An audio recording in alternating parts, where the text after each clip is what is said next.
Hey guys, അപ്പം നമുക്കൊന്ന് വീട്ടിൽ പോയിട്ട് വരണമായിരുന്നു. ലീവൊന്നും ഉണ്ടായിട്ടില്ല. പിന്നെ എനിക്ക് വന്ന് പെട്ടത് ഇതിനകത്തായതുകൊണ്ട് എനിക്ക് ലീവേ ഇല്ല. അതുകൊണ്ട് ലീവ് ഞാൻ പ്രതീക്ഷിക്കേ വേണ്ട. അപ്പോൾ ഇക്കാടെ കല്യാണം ആയതുകൊണ്ടും പിന്നെ എനിക്ക് ഹോസ്പിറ്റലിൽ പോകേണ്ട ഡേറ്റ് ആയതുകൊണ്ടും ഞങ്ങൾ നേരെ വീട്ടിലേക്ക് പോയതാണ്. നല്ല വിശപ്പുണ്ടായിരുന്നു. ഉച്ചയ്ക്ക് ഒന്നും കഴിച്ചിട്ടില്ലായിരുന്നു. നല്ല ഭാഗ്യമാണ്, ഇറങ്ങിയപ്പോൾ തന്നെ ബ്ലോക്കും മഴയൊക്കെ ഉണ്ട്. ട്രെയിൻ കിട്ടുമോയെന്ന് പോലും ഡൗട്ട് ചെയ്യുന്നു.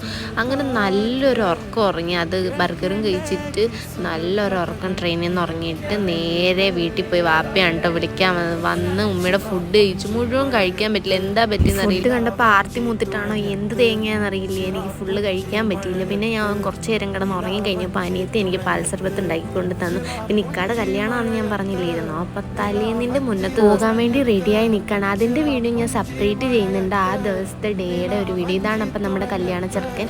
അങ്ങനെ ഫാമിലി എല്ലാവരും ഉണ്ടായിരുന്നു. ഒരു പ്രത്യേക വൈബാണ് കേട്ടോ അവിടെ പോയി കഴിഞ്ഞാൽ. എന്തായാലും നല്ല രസമുണ്ടായിരുന്നു. അപ്പം നെക്സ്റ്റ് വീഡിയോയിൽ ബാക്കി കാണാം.